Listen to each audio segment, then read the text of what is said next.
Today, I have chosen a topic slightly out of the usual ambit of existing problems and their solution. This is because Dr. Gopalan realized in the 90s, studies carried out by Dr. Kochupillai and co-workers in All India Institute showed for the first time that sun-drenched India is not at all free of vitamin D deficiency. I personally know all the students who were doing their DM endocrinology at that time and have very cordial relationship with them because at that time I was in ICMR.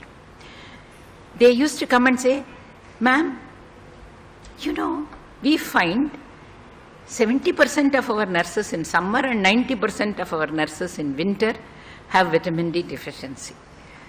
And Dr. Dave will accept the fact that Dr. Kochupillai made 3 DM students repeat the experiments in nurses, in interns and doctors before he accepted this astonishing fact that sun-drenched India has 70 to 90% vitamin D deficiency in a population which is at least middle income group. Certainly some of them would be called as upper middle income group. Aware, no problem about access to health care, and on the top of it, involved in medical profession. So, from then on, Dr. Gopalan said, studies have to be done across ages to understand what is the problem, across regions to find out, is it a north-south phenomena? Is it cloud-based related phenomena? Is it a season-related phenomena? So he had a very close relationship with Dr. Kochupillai and his group, and many of those people came and talked to our study circle lectures and went on propagating the idea, clean, forget what was written in Western textbooks. Sun-drenched India cannot have. It's us, and for us, we will use the fortification way. So India is different, we need to understand. Somewhere along the line, he said, if it is affecting all people, pregnant women, children, young children, we need also look what can supplementation achieve. And for anything, Dr. Gopalan's one dictum is, please begin your interventions early in infancy and childhood. If you correct anything, you have a healthy life for the next 80 years. You do not have such an advantage in any other age group. So, he began calcium and vitamin D supplementation studies during infancy and early childhood. Yet another belief that Dr. Gopalan had was that mega doses are only for emergency situations, non-existing infrastructure, and situations where other things are not available. As far as supplementation to population is concerned, it should always be at half or 1 RDA. And therefore, the study that he wanted to do was daily supplementation of a calcium and vitamin D syrup to infants from 15 days to 2 years of life. And what was his aim? Not calcium and vitamin D deficiency. Will it help linear growth? Because linear growth has huge implications in terms of future health of the person. So that is what this study is all about. I have already told you that this awareness for vitamin D deficiency existed across. We also know breast milk content of vitamin D is low, and low vitamin D levels in preschool and school children have been reported across India. And I'm very happy to see Dr. Marva sitting here, because he was responsible for more than half such studies, and also studies on supplementation to school children at something that resembles half RDA, and seeing what it does. We did not have any data on impact of daily supplementation of vitamin D in young children.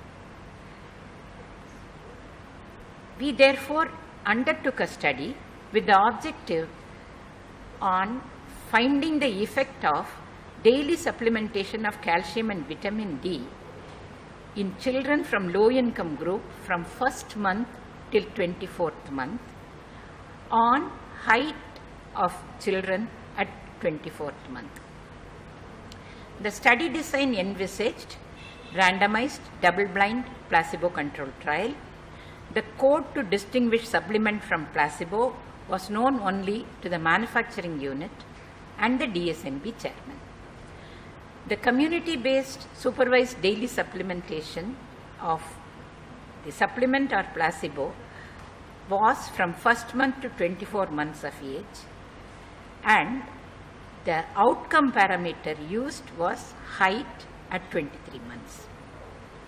We chose Anganwadis from selected ICDS blocks, taking into account that they are within 10 kilometers of NFI, had a relatively stable population, and had committed staff and a community that was able and willing to participate in long-term follow-up studies. These are essential prerequisites without which no study of this nature can succeed. The study design envisaged that we will contact pregnant women in third trimester, ascertain willingness to participate, follow up till delivery. I must confess, this idealism really created huge problems for us. I will never in my life repeat this kind of an experiment, because we had a huge dropout. We spent 7 unnecessary months, because ultimately when it came to inclusion and exclusion criteria, we took neonates at birth. So 579 came down to 324 infants born in Delhi. They were all delivered in Delhi. The families said they will stay for next 2 years. That is a hope, very often that cannot be fulfilled among the low income group. And they were willing to participate in the study. We excluded people who delivered outside the study from the original cohort, parents who said, I can't stay for 2 years, and parents after delivery who said, we will not be able to participate. We screened all infants, and 300 infants who were apparently healthy and between 15 and 45 days after birth were included. Excluded from the study are infants weighing less than 2 kg or had preterm births, and infants whom we felt are not thriving. At enrollment, we measured length, weight, randomly allocated infants to supplement A, which was the drug, and supplement B, which was the placebo. We started daily supplementation under supervision. The follow-up schedule was, in the first 3 months, daily, we supervised administration of this by a local field worker. After 3 months, we relaxed. Supervised administration when possible, daily verification from the mother by field staff whether supplement was given, and once a fortnight checkup of the doses in the bottle and new bottles provided. This is to measure compliance by different methods. The follow-up schedule for monitoring compliance was daily verification with the mother whether supplement was given, verify regularity of daily supplements on the previous fortnight by checking the chart maintained by one by the mother and one by the field worker, and also physically remaining doses in the bottle. The follow-up schedule for children was record morbidity once in fortnight across 23 months. We recorded infant feeding practices, immunization and nutrition and health intervention once a month in the first year and measured both weight and length once a month. In the second year, we recorded morbidity once in fortnight, measured weight once a month, but measured length or height only once in 3 months because linear growth slows down. We calculated the sample size on the basis that what we expect as an impact of supplement is a 2 centimeter difference in height at 23 months of age. Why 2 centimeter? The 2 centimeter will become 6 to 7 centimeter difference in height in an adult, and that is the difference in height of an adult from low income group and an adult in the highest socioeconomic group in Indians. So it's not a statistical jugglery, it is based on reality. We estimated that in spite of all our efforts, we may have dropout between 25 and 30% over a period of 2 years. It exceeded even that, and therefore, when we realized in the first 3 months that dropout rates are becoming higher, we increased the enrollment to 3,000. The study was approved by the Institution Ethics Committee of Nutrition Foundation. Permission to conduct the study was obtained from the Department of Women and Child Development, NCR, Delhi. We also got the approval of the Central Ministry. The study was registered with the Clinical Trial Registry of ICMR, and the study was monitored very closely both by the Scientific Advisory Committee and by the Data Safety Management Committee of Nutrition Foundation of India. This is because infant children are the most vulnerable group and no precaution is to be left unattended. We looked at the socio-demographic profile of the population.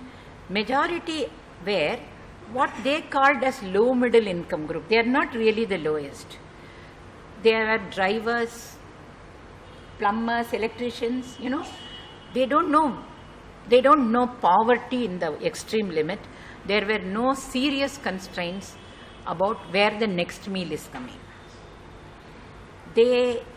Husband and wives were fairly literate, they can read and write. There were no differences in the socio-demographic profile between between the children who received placebo and the children who received the supplement. We also looked who completed the supplement and who did not complete the supplement. There were no differences in the socio-demographic profile either in relation to this. Here is the enrollment, continuation and dropout rates. We enrolled 150 for both supplement A and B. Completed again 95 and 93. There were no differences in continuation or dropout rates between the placebo and the supplement. Compliance with daily supplementation is a very, very important thing. For this, we took a lot of trouble to find out how do we assess compliance. The supplement was given in a bottle that contained 20 doses, 200 ml. Along with this, a plastic cup was given which is 10 ml. This is to be filled by the supplement up to that mark and given to the infant every day. Prior to the study, we requested the mothers and Anganwadi workers to fill from the same bottle water. Yes, viscosity is different, but we didn't want to waste the supplement on this.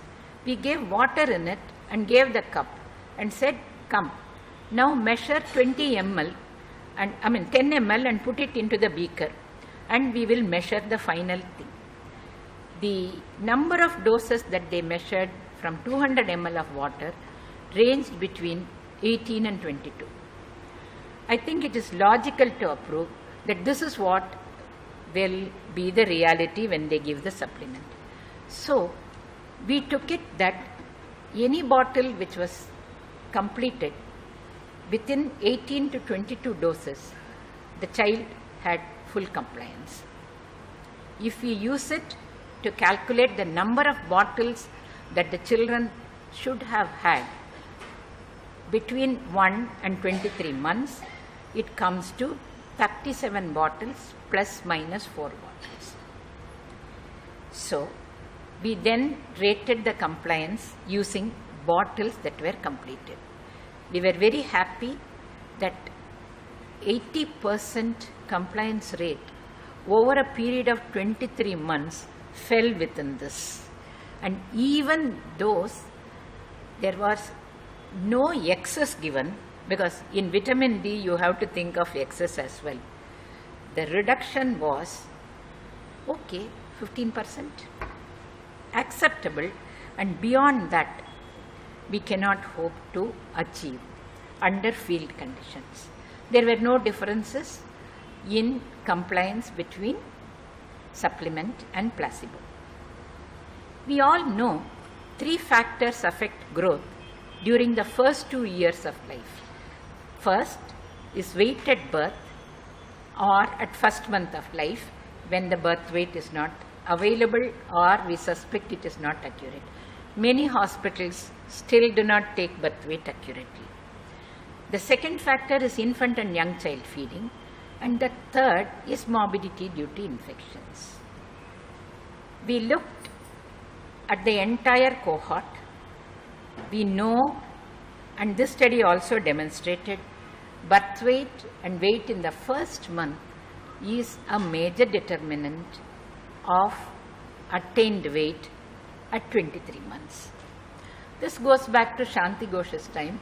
4 decades make no change. Reality is reality. We then looked at infant feeding practice every month, month-wise, and found there were no significant differences in the infant and young child feeding practices among the group that received supplements and among the group that received placebo. The third factor, morbidity, again we looked at both the groups and found there was no significant difference in prevalence of morbidity between the 2 groups. Here, the one additional factor was vitamin D's in addition to the nutrient action, vitamin D is supposed to have protection against infection. Increasing number of studies are now directed towards this beneficial effect. So this study did look at morbidity and found no difference. Let's now look at the final study results. This shows the growth in height, weight, and BMI in placebo and supplement group. As you can see, all the lines, the blue lines and the yellow lines, are literally overlapping across all age groups. We may also have a question, is it something that affects the lowest group? Is it something that affects the highest group? So we looked at group A versus group B at 23 months. You can see here again there is absolutely no difference in height. Of course, our children are way short as compared to the WHO standards, which is shown in green. But between supplement group and the placebo group, there were absolutely no difference, indicating that all the effort that we put into 2 years has showed us a result which says vitamin D supplementation at half RDA does not have any effect on linear growth. But we found a great nugget of information which will help infants and children across the country. Because we were going every day. One of the things that we went on saying is appropriate infant young child feeding is very, very, very important. Usually this kind of information is given every time we contact the mother using the mother-child protection card in the recent years. But frequency with which we give this information is at best 1 month. A woman who has started a wrong practice 1 month ago is unlikely to correct it. And this has always been one problem of a discontinuous message giving on nutrition education. But here we are meeting every mother every day, or at least talking to her every day. Kya khilaya bacche ko? It's an easy thing to say. And instead of saying, did you feed the supplement? It's a very abrupt way of asking. You should not do that. बच्चे सही है? अच्छा, बच्चे को अपना दूध ही पिला रही है ना? और ऊपर का दूध कुछ नहीं पिलाते हैं ना? हमारा सप्लीमेंट कितने बजे को दिया? It's a more friendly way of asking it, because if you are going to ask it for 23 months, it's important that you build that kind of a rapport with the family. So in that talk, very often they found, नहीं मेरा बच्चा रो रहा था इसलिए कल मैंने ऊपर का दूध पिलाना शुरू किया. Now that is the time we went in. The Anganwadi worker or the field worker informed the nutrition person. The nutrition person informed me. All of us went hammer and tongs, ringing the mother, saying नहीं आप क्या कर रही है, वो बहुत गलत, इससे इन्फेक्शन ज़्यादा हो जाएगी, उससे तबीयत खराब हो जाएगी, please go back. So this intensive effort, same message by the same 3 people who variably contact the mother, did help in reversing the wrong practice in a substantial proportion. I will show you this graph to see how good the infant feeding practices were in this group. Breastfeeding universal in India. There we have no contribution. No. Yes, please. You find that women breastfeed in 56% up to 24 months. Excellent practice. Let us then look what they are doing in introduction of animal milk. Even at 3 months, it is less than 20%. So 80% of mothers continue to exclusively breastfeed right up to 5th month. What was this data? Follows DLHS3, which showed that in Delhi, 50% of the mothers introduced animal milk between 3 and 4 months. This population is in no way different. District level household survey data for South Delhi is what we have taken for comparison. We did not use lactation counselors. We did not use any highly talented PhDs to go and sit with these people. We used the ordinary Anganwadi helper, Anganwadi worker, field worker, ANMs, nutritionist visiting once in 15 years, and us visiting maybe once in 2 to 3 months. So it's possible within the existing infrastructure. The second I would like you to see is this bit, which is introduction of semisolids. Theoretical teaching is that semisolids should be introduced at 6 months. It should be freshly cooked and given 4 to 5 times. Okay? We talked to mothers and asked them, please ऐसा करो, नहीं है तो infection हो जाएगी. They said, 6 बार, 5 बार कौन करेगा? हमारे पास वक्त नहीं है, कैसा करेंगे?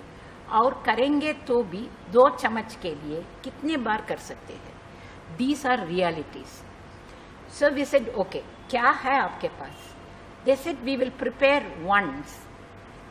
in the morning when we are preparing nasta and feed what you are advising it. When we are eating, that is around noon, we will mash either chapati or rice nicely in milk, feed that. 2 चम्मच 3 चम्मच कोई फर्क नहीं पड़ता, पूरा नहीं खाते हैं तो कोई दिक्कत नहीं, हम खाएंगे उसको. Subsequently, घर में मिल्क है, रस्क है, ब्रेड है, बिस्किट है, ये केक को उसमें लगा देंगे, मैश करेंगे, खिला देंगे. वो नहीं खाते, हम खाते हैं. But do not talk about vegetable, ये वो. और 6 बार बनाना हमारे बस का में नहीं है. So we said, okay, we understand you are not going to be able to address micronutrient, dietary diversity. Let's forget that for the moment. We look at energy, and for that, your choice is as good as mine, and the way you are suggesting you will give will prevent infection, which is my fear. And look, initially in the 5th and 6th month, every child spits. That is because they don't have a swallowing reflex. We should reassure her, नहीं, सब बच्चे ऐसा ही करेंगे, धीरे धीरे देते जाओ, swallowing reflex develop हो जाएगी, फिर अच्छी तरह खाएंगे. So that is what they gave, and that is why this semi-solid and adult food sort of have a parallel, because biscuit, rusk and bread are adult food. I can't call them semi-solid prepared food. So between these, they were able to give 4 to 5 times some energy stuff which the child can swallow. In addition, we said from about 8th month onwards, whenever the child is on your lap when you are eating, बाकी चीज़ों को भी थोड़ा थोड़ा देना शुरू करो, सब्जी भी करो, but मसाले के बिना. But please remember, in these families, vegetable eating is very low, and the most commonly eaten vegetable is aloo. So that is all that they got. So we cannot talk about dietary diversification, ye hua, wo hua. But every child got adult food by the time they are 1 year of age. Semi-solids slowly and progressively came down. Within 3-4 months after 1 year, semi-solids were given up. Reasonable practice. I am sure all of you will agree. 2 slides are missing. Any idea? Okay. I would show you, I would tell you, you will have to believe me, and then I will show you the slide in the later afternoon. Because of this infant feeding practice, there was no difference in weight, mean weight, weight for age, mean height, height for age, between 0 and 12 months. After 12 months, there was an increase in underweight rate, but that was only 10% as compared to 25% that you see in NFHS and other surveys. The height difference, however, was there. Possibly the factors that govern linear growth are, partly parental height, partly birth length, and therefore are not directly linked to energy insufficiency. Okay? So, to sum up, we took up a study of daily supervised administration of calcium and vitamin D in children from low income group from 1st month to 24 months. We knew that it did not have any impact either on linear growth or on morbidity in children. Because of close contact with the family, it was possible to improve IVCF practices through nutrition education by frontline workers using MCPC card to authenticate messages. Optimum infant feeding prevented deterioration in nutritional status in the first 12 months. After 12 months, there was a progressive increase in Z scores for height for age and stunting, both in the supplemented and placebo group. The reason for this need to be explored. As deterioration in stunting rate was higher than deterioration in underweight rate, wasting rates decreased after 12 months. This should never ever be interpreted as improvement in nutritional status of the child between 12 to 23 months. You can never leave height and BMI. They are a pair, and whenever you consider nutritional status, especially in children, they both have to be taken into account if you are to give the right diagnosis and right management. Thank you very much. I exceeded the time deliberately because we have one speaker less, and Kamini will shift over to the afternoon. Okay? I can answer all the questions now.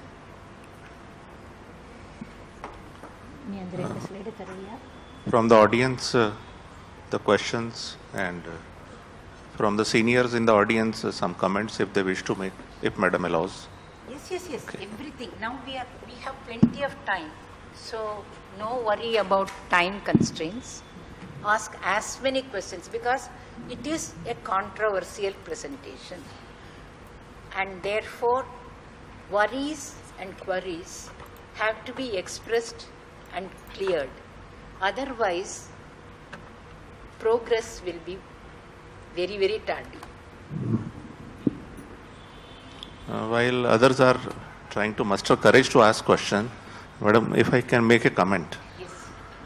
Whenever I listen to a presentation by an expert in nutrition, my respect and admiration for my mother increases manifold.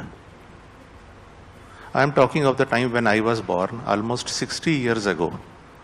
There were not so many experts. But the way she ensured that I did not have frequent or prolonged episodes of diarrhea or respiratory infection, and I gained weight and length. When I listen to the presentations, what are the things that come into play? My respect for my mother increases. She was a teacher. She had the wisdom, although she did not have too much of support as far as the relations and her in-laws and other things are concerned. So you should never forget the way your mother brought you up. You must give credit to her, because if you are hale and hearty, part of the credit should go to your mother. So I take this opportunity to express my thanks to my mother, but now open to questions. I would only say a teacher always learns, and therefore she was far ahead of time because she was a teacher. Yes. Yes.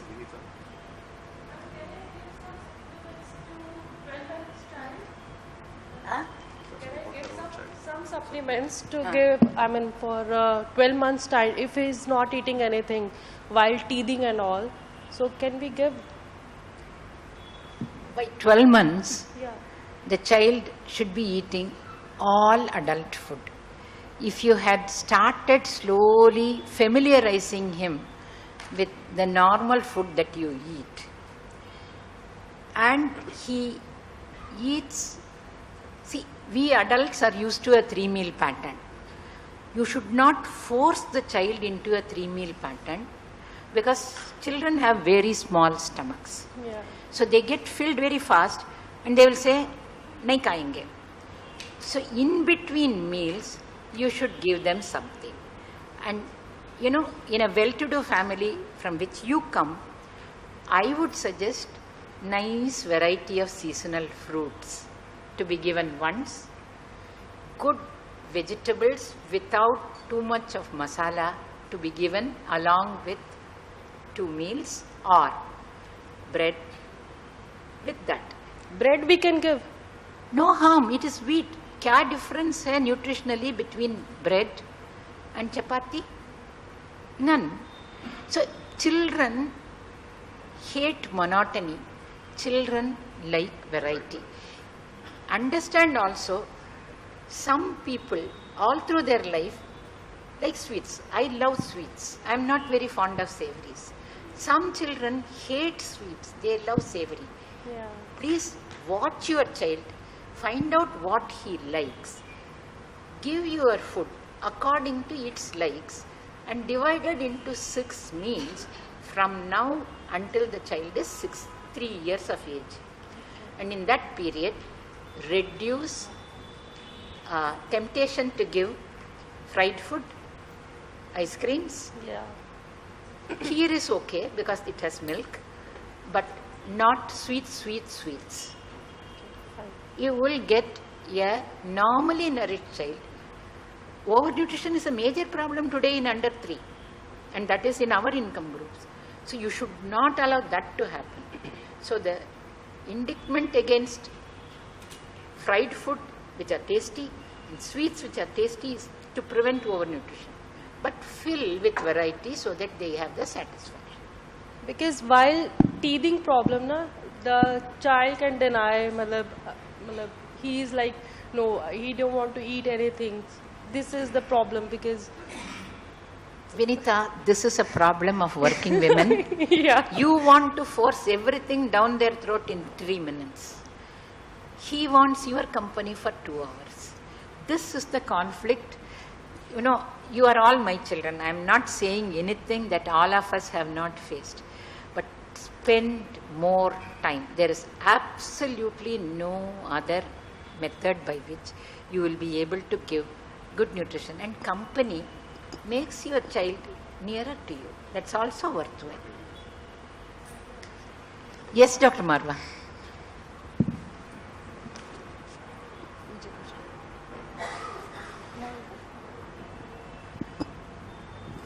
Dr. Prema, you yourself mentioned about gram flour, groundnuts, sesame seeds, for the treatment of PEM and all that. Why not in normal IYCF, we make best use of instant infant foods prepared at home. Sattu-like instant infant food based on cereal, roasted pulse in 3:1 or 4:1 ratio. And then you can add sesame seeds or groundnuts. And you need not add sugar because then the shelf life is reduced. And teach the mother that prepare the sattu-like instant food at home and keep it in airtight container, and you can at least give in in rural area they normally cook 2 times, not even 3 times. So when they are not making fresh food, then they can reconstitute it with boiled water or milk, this thing, and give it to the child. So this will give a good quality protein, and I mean a substantial, and especially in cases of this laborers' families, they leave the child to the neighbors. So they can make some laddu, steamed laddu out of this weaning food, or barfi, and leave it with the neighbor that you feed this to the child, or the elder sibling, something of that kind, because just depending on bread or biscuits and and they don't have so much milk also. So how would you meet protein and calorie requirement? See, as I said earlier, this was a low middle income group. 90% of the women were housewives. They were not working outside. They did not, underlying the entire ICDS take-home food ration is this. We have been going about it for 3.5 decades. But even now, many of these families were not able to access THR. So they said, when we are not having, is there no other choice? So under those, and they were not from the poorest of the poor. They all had tea in the afternoon, without doubt. They had tea in the evening when the husband came back. They had tea in the morning. But breakfast making in the morning at 8 o'clock was tough. So they very often had rusk bread and tea. So we were adapting to what was available at home. The poor labor who has nobody, of course you have this, but for that we also need to strive. Laddu दो, कुछ भी दो, available होना है, घर में पहुंचना है. And these houses did not have it. So we went and did work what is available. What is available was this. So just give that was what we suggested. Sugar is never added at the preparation level. Sugar and jaggery are available at home at the time of preparation, and that's why I said some children hate sugar, so add namak. So those are all local, and mothers know their children much better. You can't give generalized guidelines.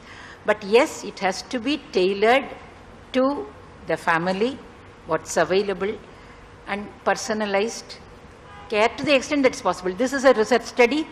We could do it. Could we do it everywhere? I'm not very sure, but it is worth a trial. Dr. Marva has been waiting for a long time. No, I must congratulate you first on this very difficult kind of work that you've carried on for 2 years. I would have been happier if we had some vitamin D levels measured at 2 years at least, to say what has been the impact of supplementing at least 250 IUs per day, as what levels do they reach. That would have given us a lot of information about the end results of your study. Did you have any prevalence on rickets or something in these children? That would have again been very, very interesting, because if you did not find rickets after 2 years in these children with this, that itself goes to say, well, this has been a great impact that we did not find rickets after 2 years in these, which are low socio. The other thing is that most of these families which you have studied, you know, they do expose their young ones to sunlight with massage and other things. Maybe that they already had adequate vitamin D levels, and addition of 250, whether it was truly required, that it did not show any results, because we don't expect much changes if it is beyond 10 or so, whether natural.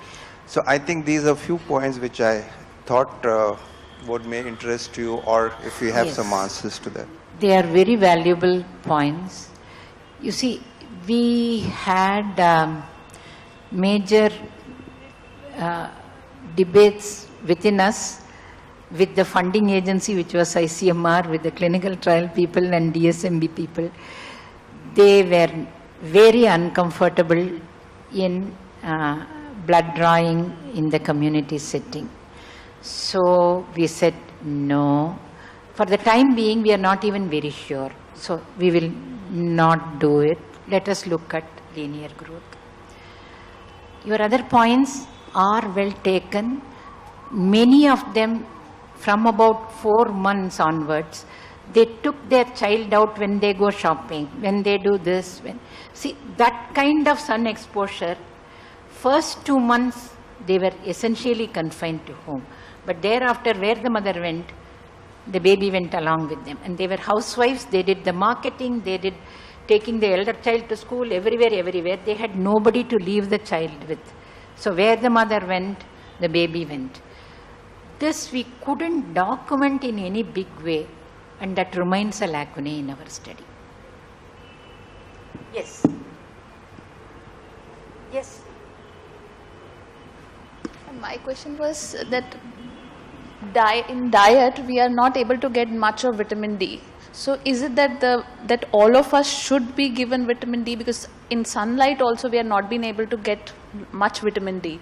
Even I am working in the hospital and I am finding my adult patient and my young patients coming with either infections, and later on they are finding it out that it is vitamin D deficiency that is causing all the infection or all the low-lying reasons for anything. So, ma'am, what should be done? Should we give placebo? Should we give in supplements to everybody, in adults as well? You know, the first statement in epidemiology is all associations are not causal. And therefore, you have infections which are common in the community. You have vitamin D deficiency common in the community. You have anemia common in the community. You have undernutrition common in the community. You have poor sanitation, poor water supply in the community. To what do you attribute? Okay? So, it's not that vitamin D supplementation is required. We do have a huge problem of lifestyle change in the last 4 decades. None of us see sunlight. It's a reality. So, no point in saying half an hour sunlight exposure between 12 and something would be fine, you will manufacture enough. Where are we there? So, that needs to be addressed. Perhaps exercise needs to be addressed. How on earth are you going to exercise in 44 degrees between 10 and 12 in summer? I don't know. But certainly lunchtime exercise during winter is a doable thing, good thing. And winter is the time when vitamin D level dip the lowest. So, try doing what you care. Womb to tomb supplementation of X to Y, A to Z is certainly not the way good health or nutrition is built. We have to find small solutions, and I'm sure if you discuss with Dr. Marwa, he will come out with very many more correct and up-to-date answers for the vitamin D vexing question. Thank you, ma'am.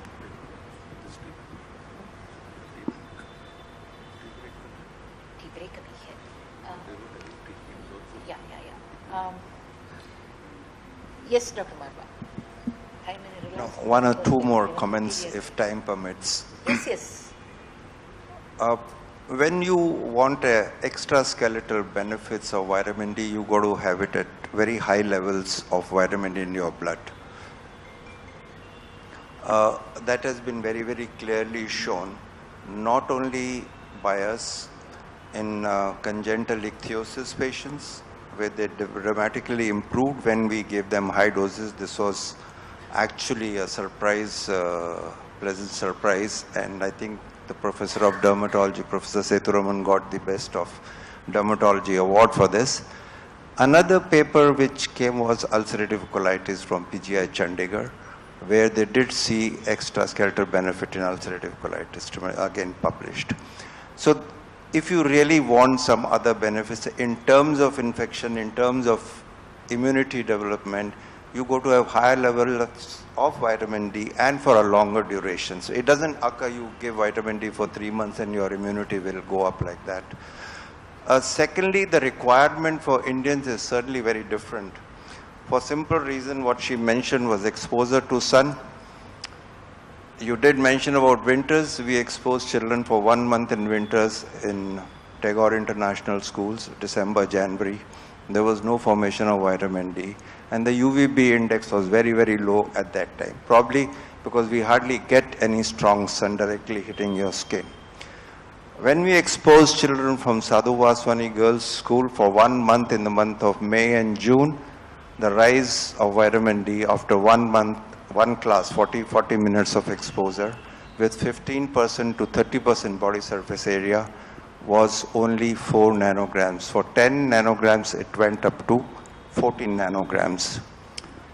Now, if you consider 20 as normal, well, you did not achieve despite 1 month of exposure. Maybe after 3 months of exposure or 6 months, you may have, but I have no answers to that.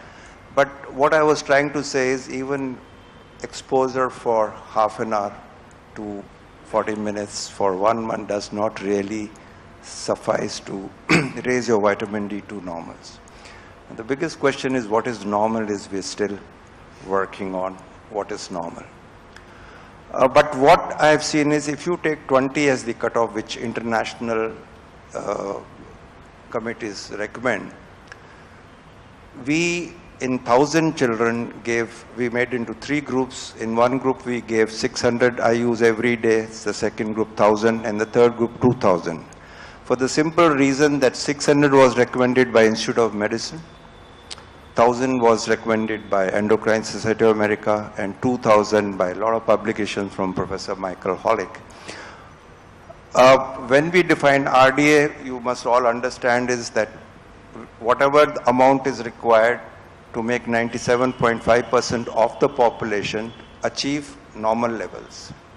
With these 3 doses, 600, we could achieve 20 nanograms in 70%, with 1,000 in 82%, and with 2,000 in 95% approximately.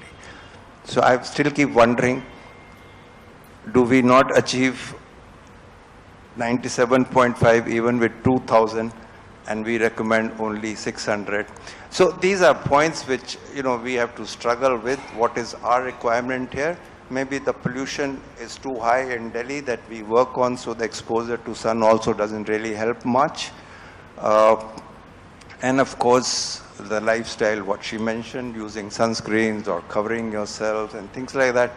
So I think the point I'm trying to make is, when you give high dose, you will see a lot of genes lightening up when your levels are between 40 and 50, which does not occur when it is 20. So that's extraskeletal benefits if you want to achieve. And we must really come to some definite conclusion as to what really is our RDA for Indians. Thank you. I would just make one final thing that is on the anvil, which you are all hearing very often now. Lifestyles, damn difficult to change. Sun, very difficult to expose ourselves. Where do we go from now? One of the things that has been happening in the last few years, Dr. Marva is also a part of that expert group. Food fortification through 2 food sources.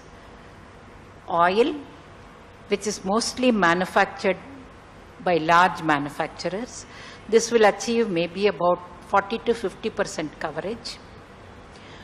1/3 to 1/2 of the RDA is fortified, oil is fortified with it, so that, the Indian consuming total of RDA for oil is 30 grams. Please understand that. So if you exceed that, you are on the obesity track. So you should stick to that. At that level, 1/3 RDA is provided by this. The second source is dairy. Only organized dairies like Mother Dairy, Avin, and things like that, Amul, they are all fortifying their all types of milk, starting from toned, double toned, skimmed, full milk, full cream. So that's another source. These are some small sources. It affects different segments differently, but we are slowly exploring the pathway, whether to some extent food fortification at levels in the commonly consumed foods will help at least the middle and the upper income group. So we are exploring all situations. One of the things that we have is an open mind. No dogmas, experiment, find out what works, for whom does it work, and try evolving alternate strategy. Thank you very much for an excellent series of questions which clarified several things which I left hanging in the air. We now break for tea and reassemble for the next session.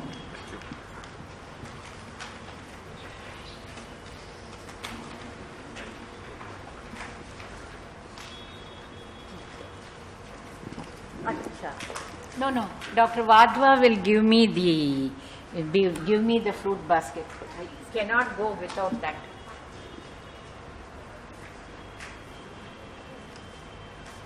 Thank you. Thank you so much.